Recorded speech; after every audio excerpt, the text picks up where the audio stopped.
A casa. O máis novo dos frades de Irís atopouse con que aquiles montes escalvados eran todo o que puidera rabuñar da herdenza dos seus pais.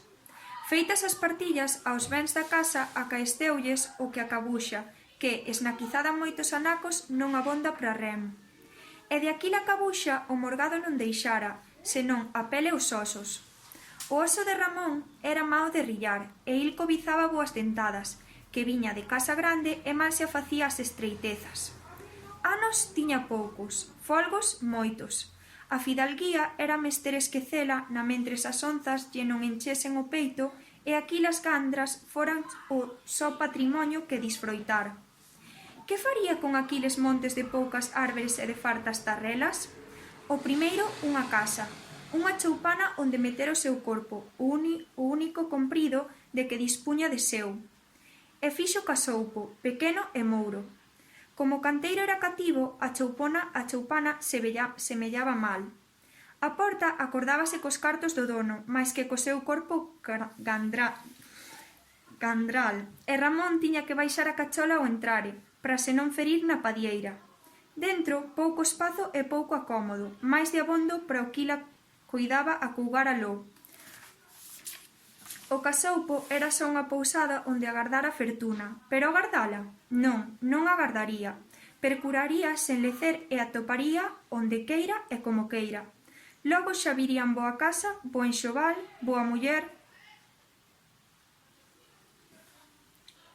O Ramón era home de realidades, e non matinou en descobrir minas na entrana das súas terras nen en atopar o ouro no camiño da emigración. Tampouco coidou que o seu diñeiro espreitaba nas mochilas dos granadeiros franceses contra os que loitaba o segundo dos seus irmáns, e que poucos anos denantes da morte do pai vir pasar dende Irís en perseguizón dos loiros e abrallados ingleses de Mooro. Ollou os seus montes, veu que niles só podían vivir as cabras, e mercou cabras, e vendeunas, e das cabras pasou ás vacas, e das vacas aos cabalos. Baixou dos montes e mercou os prados, e mercando e vendendo gando foron chegando as onzas á bursa. Vestiuse logo ben, e ao se ver de bo semellar, aínda mozo e con cartos, non lle doeron os anos traballados e coidou chegado o intre de percurar muller. Estaba canso da que se atopa na corredoira, da rapaza da pousada, da dona do que fai o trato e fica a parolar co tratante na mentres o home vai de a cabalo a buscar os cartos que están lonxe.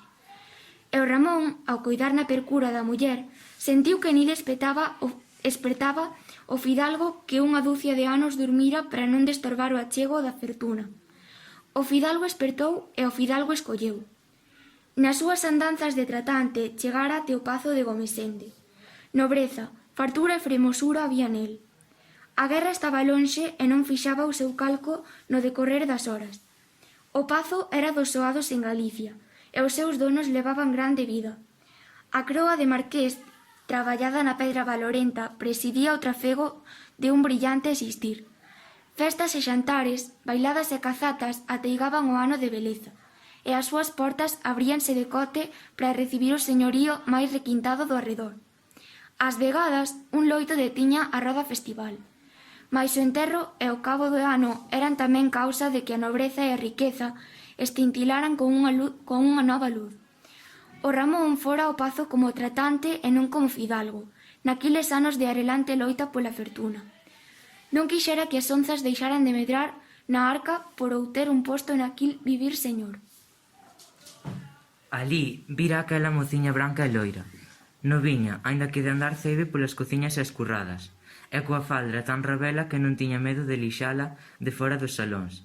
E agora o Ramón, xa rico, pasados os 30 da súa edade, fitou cos seus mouros ollos as estrelas azús da filla do marqués, que aínda andaba nos 15.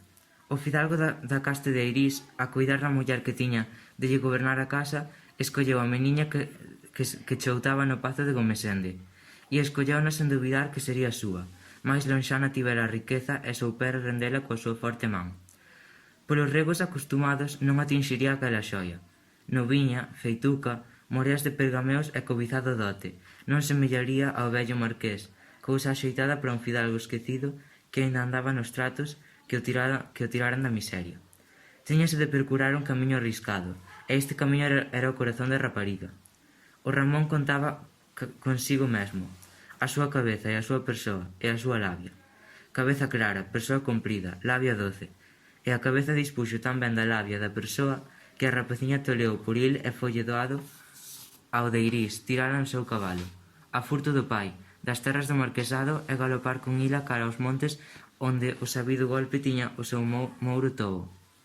O marqués bruou e ameazou, pero o feito estaba xa feito. Desfacelo sería empeoralo, e trais de Tereixa a Braira das Torres saíron xuntas do pazo a mula que levaba o seu dote en ouro e unha nena de humildosos ollos grises, criadiña da noiva na casa do seu pai e que ia ser doncela da súa ama nos montes da Barreira. Cando a Ludivina daba a casa do fidalgo de Irís, agromoullense a loucos a dor de vivir naquil burato. A choupana, moura e pequena, foi para a parella o primeiro fogar. A muller non vía por outros ollos que os do seu home, pero nen ollada con estes ollos a casa era máis que un covil de feras. Ludivina, cos seus tenros alaios, encarregábase de lle lembrar as grandes alas as fremosas solainas do pazo do marqués. A Tereixa, engaiolada no seu namoro inxel, tiña dabondo co seu home e non sentía saudade das festas e das requintadas xentes que a rodearan a súa nenez. Pero as tristes paredes do casoupo caíanselle encima. A súa saúde foi ferida por unha melancolía que a ateigaba malia todo. O de Irís decatouse ben asiña e decidiuse máis asiña aínda. Nen para ila, nen para il era a casa aquila. Xa era tempo de tirar o zugo das onzas relocintes, que as cabusas e os años, as ovencas e as poldras meteran no seu peto. Logo, o fremoso dote da muller daría para moitas cousas. E como coidou, o fixo. Non quería que os seus fillos naceran naquila miseria. Non podían facer que os montes escalvados da Barreira floreceran como os xardíns de Gomesende. Pero podía erguer unha casa que lembrara a casa de solteira da súa muller. Aínda non rematara a súa carreira. Deixaría de tratar con bestas, mercaría terras, traballarías, poboaría os montes de piñeiros. De cote praítico non soñou nun pazo de marqués, pero levantou uns folgados e fremosos muros que, sen chegar ao pazo de Gomesende, recoñecíanse da súa caste. Un Gomesende segundón, menos fachendozo, máis chan, pero nobre, foi medrando na Barreira. Tereixa e Ludivina foron fices naquel novo fogar, que tiña o recendo do niño que as vira desfollar os primeiros abrintes das súas vidas de mozas. A casa sempre foi a raíña da Barreira. Co tempo foronse erguendo por aquí as terras outras boas, feitas por labregos enriquecidos co diñeiro das Américas, co diñeiro das estradas novas. Eran casas axeitadas ás necesidades do arrendo ou do comercio.